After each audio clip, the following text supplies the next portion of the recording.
The time has finally come to dive into the most highly anticipated Nebraska positional preview of the offseason. Today, we will be discussing none other than the Husker wide receivers. How good is this unit really?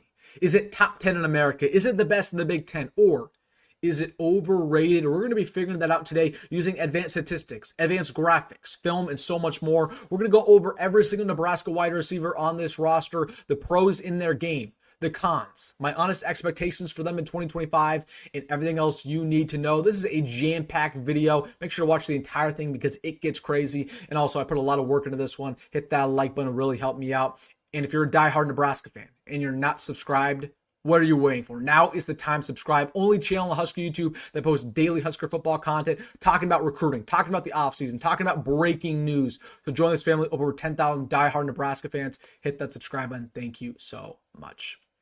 But without further ado, let's talk about Nebraska's wide receivers going into 2025. Let's have an honest dialogue because we've heard the hype with all the transfers they brought in, with all of the returning production, the four-star freshmen coming out of high school. A lot of people expect this to be one of the best receiver corps in America. But will it live up to it? Let's talk about it. I want to get things started with, in my opinion, the best receiver on Nebraska's roster. I'll give you a guess. Who do you think it is? Don't overthink it. This is Jacory Barney. Of course, last year as a true freshman for the Big Red, had 55 receptions, had 450 receiving yards, 3 touchdowns, all of which were on the ground, and had 8 yards per catch. He was dynamic. He was one of the best freshmen in America. Of course, 6 foot tall, 170, and there are a lot of expectations going into 2025 for him. Now, the reason why I think he's the best receiver on Nebraska's roster is because he has so much untapped potential. This is a great receiver core, as you're about to see. We'll talk about it as the video progresses. But unlike some of these other guys, he has the ability to be a top 10 pick in the NFL draft. He has the ability to win the Bolindikoff. He has the ability to be a first-team All-Big Tenner. He has the ability to be a first-team All-American. Jacory Barney is one of them ones. Okay, he has the ability to go to the NFL and be a superstar with his upside, with his potential. So what we saw from Jacory Barney last year, that was nothing. The jump that he's going to make this year is going to be absolutely incredible. He's going to be a better player in every single facet. Let's go to the pros and cons in Jacory Barney's game. The pros are very evident. When you watch him on film, there's a couple things that jump out right away. The speed is immaculate. He is the fastest player on Nebraska's roster. They tested that at the spring game. He runs a legit 4.3 40 time. He also has great burst. Okay, it's not just the speed. It's the ability to go from 0 to 100 in a split second. So he has great quickness. He has great burst, which honestly is just as important on the football field than just top-end speed. So he has quickness, he has speed, he has great vision, which you really don't see from wide receivers all the time. He can make you miss with that run after catch ability, with a juke move, with a spin move, with a little step back that we saw last year, right? He's going to make anybody miss in a phone booth. He has great versatility. You can put him all over the field. At wide receiver X, you can put him at the slot. You can put him at Z. You could put him on these little jet sweeps, motions. You could put him in the backfield. Who knows, right? Jacory Barney, that's what Nebraska loves. They love that positional flexibility. That's what you get here with Jacory Barney. He has a high ceiling like we just talked about. The catch radius is phenomenal. Although he's only 6 foot tall, he can come down with pretty much anything in his way. Great durability, really doesn't get hurt, at least not through his career so far with Nebraska. And then last but not least, the special teams impact. He returns kicks and he returns punts. We'll see if he does that once again this year, but that's a huge pro for him. If you're a dynamic player on special teams, that is going to give you a couple points in my book. So, love Jacory Barney. As for the cons, there's only a couple things. The size is a little bit of a con. Not really his height, 6 foot tall. That's perfectly fine. It's just the weight. He was 170 last year. He's pretty much skin and bones. So, obviously, he's been putting on a lot of work this offseason, trying to get to 180, 185. So, I think when the season rolls around, he's going to be fine. He's going to look a lot better. But size still is a little bit of a con. Run blocking, obviously, is a con. It's not necessarily the technique that's bad. It's just the willingness. He needs to be willing to block at a high level because, if you're willing to block, you're going to be just fine at that wide receiver spot. Contested catchability, hopefully continue to develop that. And then last but not least, I think the most important thing that he needs to improve is the mid to deep route running. So 20 yards to 30 yards down the field on the go routes, on the comeback routes, on the posts, on the corners. That's what I want to see him develop because last year, you notice and you watch Jacory Barney's film, it's just a lot of intermediate stuff, right? It's slants down the middle, it's these screens, it's these jet sweeps, and that's fine. But really, he wasn't getting open down the field. So if Jacory Barney can continue his route running, beat man coverage at a high level, that's going to be what really unlocks him to be one of the best wide receivers in America. So it's just that route running down the field. If he can do that, he's going to be just fine. So let's get into my expectations for Jacory Barney in 2025, because I already told you, I think he's the best receiver on this roster. Feel free to debate me in the comment section. Let's not have this discussion now. We'll have this discussion when December rolls around, because I think you'll agree with me. But what can you honestly expect from him this year? I could expect him to have 50 receptions, 800 receiving yards, and 6 touchdowns through the air. And also, he's going to be utilized in the backfield in the rushing game, just like we saw last year as well with Dana Holgorsen. He might actually put him in the backfield. You never know, but I think he's going to have 200 rushing yards, most of them on jet sweeps, and also 2 touchdowns. That's going to earn him all Big Ten honors. And then going into his junior year, he's going to be widely considered one of the best receivers in America, alongside the likes of Jeremiah Smith and Ryan Williams. Jacory Barney is going to be added to that list. So Jacory Barney, again, the sky's the limit for a guy like him. I think he's going to be absolutely phenomenal. I do think he's the best receiver on Nebraska's roster. But for me, it's just about him continuing to develop his route running, his size, and his blocking. If he can do all that, he's going to be first-round NFL draft pick. Continue to buy stock, because he's going to be absolutely insane this year. So let's go to the second best receiver on Nebraska's roster. A lot of you guys probably think he is the best receiver. We could talk about that later. This is none other than Dane Key, transfer from Kentucky. Obviously, last year for the Wildcats, had a little bit under 50 receptions, 700 receiving yards, 2 touchdowns, and 15 yards per catch. Listed at 6'3", 210 pounds. Now, Dane Key, we'll start off with what he did well last year. He was phenomenal. He's one of the best receivers in all of SC football, but I don't think he lived up to the expectations that he had for himself. He wanted to go to the NFL after last year. He wanted to have over 1,000 receiving yards. So although he was dominant, and although when you watch this film, he was great, only 2 touchdowns, Dane Key wasn't satisfied with that. Only 700 receiving yards, Dane Key wasn't satisfied with that. So that's why he's going back to college for yet another year, because really he wasn't good enough to go to the pros last year. So while Dane Key, he was dominant last year in SC, not to sound like I'm harsh on him, because I'm not. He's very, very good, and he's going to be great for Nebraska. I just don't think he had the year that he was expecting last year, so that's why he's coming back, and he really trusts Nebraska and the development of Da'Keil Shorts. But again, Dane Key, heck of a player. And there's a lot of mock drafts right now that expect him to be a second-round draft pick, a third-round draft pick, even some say a first-round draft pick. So Dane Key, the expectation there is for him to potentially be a 1,000-yard receiver. Let's talk about the pros and the cons in his game, what you can expect from him. The pros, the size, right? Right off the bat, 6'3", very long arms as well. Can come down pretty much any ball in his way. The production's phenomenal. I don't really care about your abilities, your speed, your size. Doesn't matter to me. If you're productive, that's all that really matters. And he can really fill that stat sheet, which is awesome. His hands, of course, are great. His IQ is great. He knows how to find the soft spot in the zone. He's the best route runner on this team, which isn't even close. That was the big problem with Nebraska last year, is that they just couldn't beat man coverage, right? Isaiah Neyor, while he was good at times, couldn't beat man coverage. Jamal Branks couldn't beat man coverage. Even Jacory Barney struggled with man coverage from time to time. Dane Key, he can beat man coverage. Not really because of his speed, but just because of his fluid route running. Versatility, once again, you can put him all over the field. He blocks at a high level, and once again, very fluid runner. Just looks very natural at that wide receiver spot. Now, the only cons for Dane Key, just the top-end speed. Like, he's just not a blazer, and that's not what you're really expecting from him anyways, a 6'3" guy.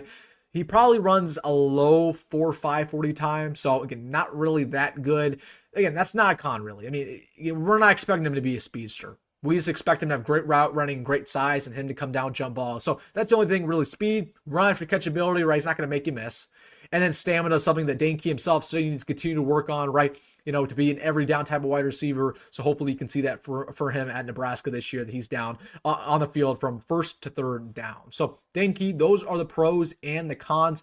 What are my honest expectations for him going into this year? What are the statistics looking like? Where will he be drafted? Let's talk about it. This is my prediction for Dane Key. 55 receptions, a little bit under 1,000 receiving yards, 3 touchdowns, all Big Ten team in a third-round NFL draft pick. So this is a heck of a season for Dane Key. He's actually outproducing Jacory Barney in a couple aspects.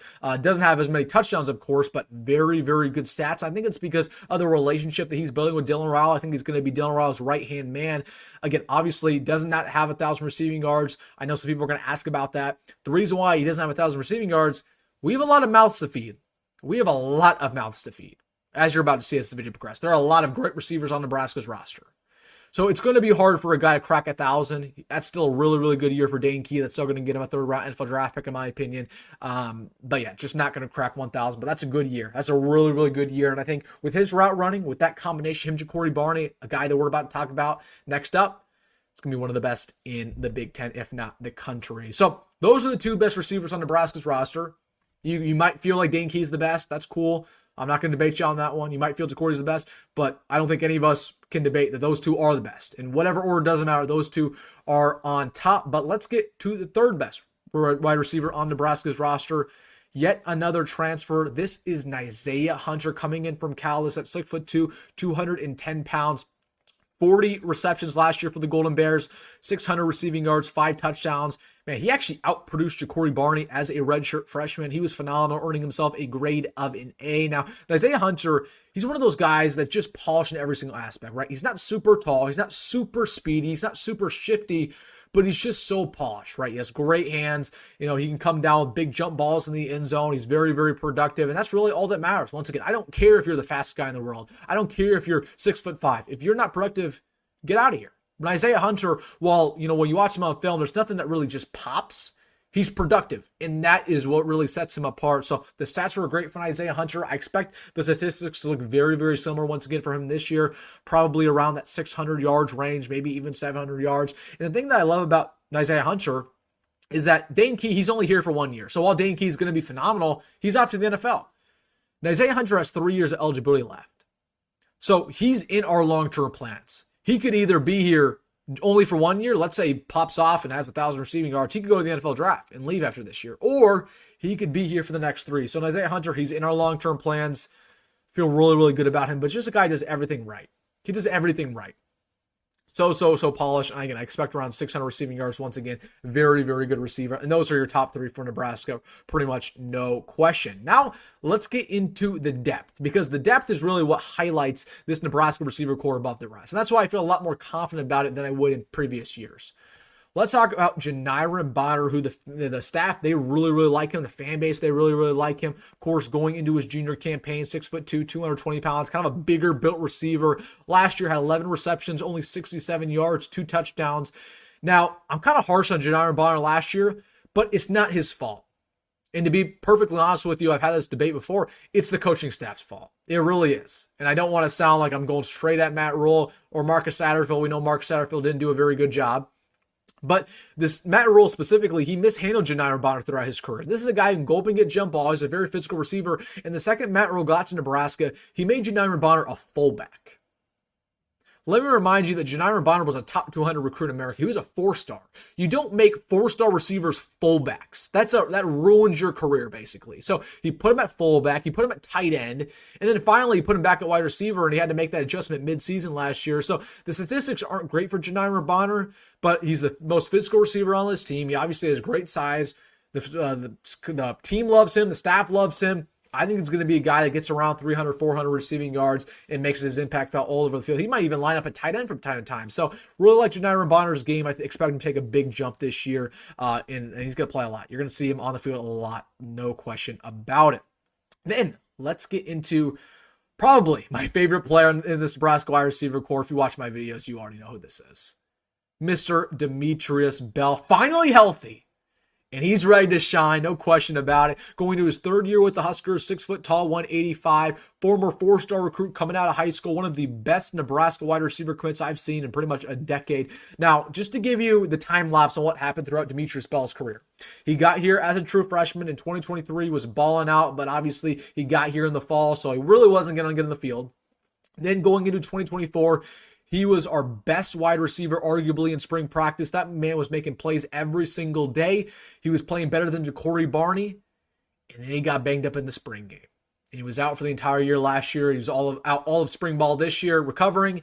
But he will be 100% going into fall camp for Nebraska. And there are a lot of expectations that he's going to pick up right where he started. Just like Jacory Barney. He's incredibly shifty. He can make you miss. He has a bigger build on him. So again, he got some muscle on him as well. But great hands. You can put him all over the field. He's super speedy, super dynamic. Man, I mean, he's Jacory Barney before Jacory Barney. And when both of those guys are healthy, he was actually outproducing Jacory. So that's how well I think Demitrius Bell is going to perform. It's just all about him staying healthy. Okay, and hopefully he can be that player that he was pre-injury, right? He had an ACL injury. That's tough to come back from sometimes. And we've heard that his recovery took a little bit slower than usual. I think they don't want to risk anything, but the expectations to Demitrius Bell is going to be perfectly good. But sometimes with these ACL injuries, you never know, right? They just might never recover. They might never be the guy that they once were. I don't have that expectation with Demitrius Bell. I think he's going to be just fine, but something that I'm going to have in the back of my head. But Demitrius Bell, again, shifty, speed, great catch radius, great size, game changer. If he can stay healthy and get on the field, this receiver core just goes up from an A- to an A+. And once again, he has that high potential to be a first-round draft pick if everything goes right. So really love Demitrius Bell's game. Then let's talk some true freshmen here. Isaiah Mozee had arguably the best spring practice of any single true freshman on Nebraska's roster coming out of St. Louis, Missouri, Kansas City, Missouri, as a 4-star recruit. He's 6'1", 200 pounds. Isaiah Mozee, man, is just so shifty as well, has the ability to play in the backfield, has the positional flexibility, very quick, but also very, very fast. He's a former Oregon Ducks decommit. He had every single offer you can imagine. So Isaiah Mozee is somebody who, once again, the reason why I think he's got on the field is because of that positional flexibility, to play on the special teams unit, to play at the slot, to play in the backfield even if needed because of that experience he has at running back. He can make you miss in a phone booth, right? He has great vision. So Isaiah Mozee, well, I think he'll probably only play in 5 or 6 games this year. I think only about 200 receiving yards. Again, there's just not enough mouth. There's too many mouths to feed. I know some people were like, oh, you only expect him to get 200 receiving yards. Well, again, we have 4 guys ahead of him in the depth chart. So Isaiah Mozee, probably 200 to 300 receiving yards for him, but he's going to get on the field a lot, and he's going to have his red shirt burned. Then Cortez Mills, which is probably the bigger fan favorite, despite him not playing nearly as well in spring practice. Not to act like Cortez Mills didn't play well, he did, but I mean, Isaiah Mozee obviously outperformed him, but Cortez Mills, also a 4-star recruit, second best player that they got in last year's class, 6 foot tall, 175. Cortez Mills, also a guy that is expected not to redshirt. I expect him to have very similar stats, around 200 receiving yards. We're probably playing almost every single game. Now, the thing about Cortez Mills already is that he has the best hands on this roster. Great catch radius, great catch ability. He's not very tall, he's not very speedy, but again, if he can be productive, if he can be a great route runner, if he can be very polished, he's going to be just fine. Obviously, with the hands, I mean, that's just something you don't see, right? I mean, he is mossing guys every single day in practice. So again, he has the high potential. Can he live up to it? I'm hoping he can, but he had a really, really good spring practice from everything that we heard. And then also, one other true freshman Nebraska wide receiver that people just aren't talking about enough, Jeremiah Jones, who is as freaky of an athlete as it possibly gets. 6'4", 250 pounds, 4-star recruit coming out of Kentucky, really shot up through the recruiting rankings. Nebraska, they wanted him as badly as anybody in last year's class. They wanted him as bad as a guy like Cortez Mills. They wanted him as bad as Doss Merritt. And it should be noted, on signing day, Missouri was trying to flip him. They upped his NIL. Nebraska upped his NIL too. Jeremiah Jones is getting paid more than pretty much any other Nebraska freshman on this roster. So that tells you how much the staff feels about him. Okay, he runs a legit 4.3 40 time, which is freak speed. He's 6'4". He has the ability to play defense too. He was a safety recruit originally, but he wanted to play wide receiver at Nebraska. The sky's the limit for a guy like Jeremiah Jones. All I'm looking for is him to continue to stay healthy, develop his game in the run blocking department. He already has great speed on him. Continue to develop his route running, which is really the big thing for him. Route running. I mean, his route running was not very good. Everything else is great. The catching is great. The ability to get off the line of scrimmage, beat man coverage is great, beat zone coverage is great, but it's the route running because it gets a lot harder in the Big Ten. That's the only thing I'm looking out for Jeremiah Jones. But, I mean, from a potential standpoint, he's up there with Demitrius Bell and Jacory Barney. No question about it. And then as for some of the other guys, Quinn Clark is somebody who we should mention. Obviously, former 3-star recruit coming out of Montana, going into his 3rd year with the Big Red. Listed at 6'5", he's going to his 2nd year with the Big Red. Listed at 6'5", 210 pounds. Quinn Clark is interesting because I think he should be a tight end, and I've made that point very clear. He's just not fast enough to play wide receiver. I mean, he's very, very slow. Not to sound like he's unathletic, because he's not. He is very athletic. He's just slow, right? And at some point, when you're that slow, you probably should go to tight end. But Quinn Clark, if he can continue to put weight on him, maybe he can make that transition. I don't know how much we'll see him this year. With how good this receiver core is, I would be shocked if he really has more than 100 receiving yards. Would be very, very shocked. But I think his future's at tight end. I really, really do. And then also, Jaidyn Doss is somebody who I would be remiss not to mention.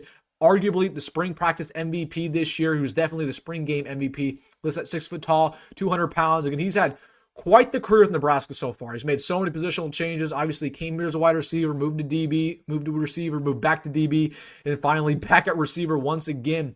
He's been shining, man. He's finally been showing the flashes that we saw out of high school.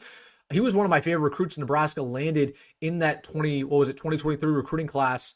Actually, might have been 2022. So listen, Jaidyn Doss, very, very phenomenal player if he can live up to potential. But once again, great speed, run after catch ability, positional flexibility. He's in the same category as a guy like Jacory Barney and Demitrius Bell. Just a nice little shifty slot receiver, can do a lot. So really like Jaidyn Doss's game. Hopefully he gets on the field. And he can also get on the field in the special teams department as well.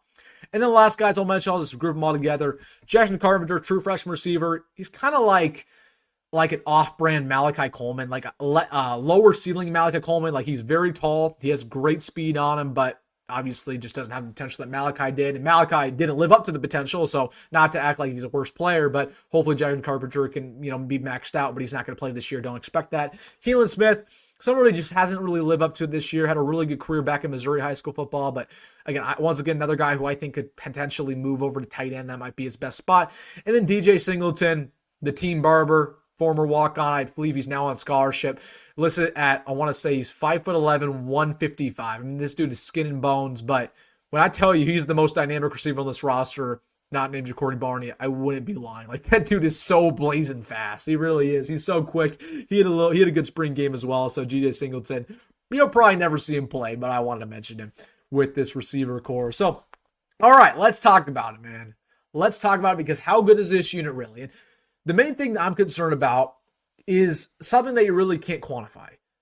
It's just living up to the hype, because it feels like every single year this receiver room is hyped up and it just never lives up to it. Same deal last year. Okay, we had Nyziah Hunter, we had Isaiah Nair coming in from Texas. We had Jamal Banks coming in from Wake Forest. We had Jacory Barney. We had Malachi. We had Jalen Lloyd. And it felt like that five was dynamic, was unbeatable. And it turned out to be one of the worst receiver corps in the Big Ten somehow. I don't know how. Okay, going into 2023, we had Billy Kemp. We had Marcus Washington. We had a bunch of other guys there, and I felt like that was a good receiver core, and it just didn't live up to it. So while we sit here and we hype up the receiver core every single year, for whatever reason, it doesn't live up to expectations. Can that change this year? I think it will. And it's because of a guy like Dane Key who's done at a high level against SEC secondaries that are better than the Big Ten. It's a guy like Jacory Barney who has untapped potential. It's a guy like Nyziah Hunter who does everything right. But it's not just the top-end starters. It's the depth that really sets this unit apart. Janiran Bonner, that veteran guy the coaching staff loves. You got a guy like Demitrius Bell who has that high ceiling. You have two true freshmen there who expect to make early impacts in Isaiah Mozee and Cortez Mills. That's not even considering a guy like even a Jaidyn Doss, like a Quinn Clark, like a Jeremiah Jones to complete wild card. So this receiver core, I believe, is elite. I don't want to say whether or not it's the best position group on this team, because we still have to talk about the O-line, D-line, linebacker core, and secondary. But I'll just tell you right now, it earns an A grade. It earns an A. Not an A+, but it earns an A. This is a very good receiver core. Please live up to expectations, because if you can, Nebraska's offense with Dana Holgorsen, man, going to be one of the better in the Big Ten. That's going to be hard to stop. It's going to be hard to stop, and that could be huge for us potentially winning 9 to 10 games. All right, guys, let me know your thoughts down below. Absolutely want to hear your thoughts on everything. Let me know in the comment section. Hey, if you made this far in the video, hit that like button and subscribe. As always, folks, go McGrad, go Matt Roll, and I'll see you in the next one.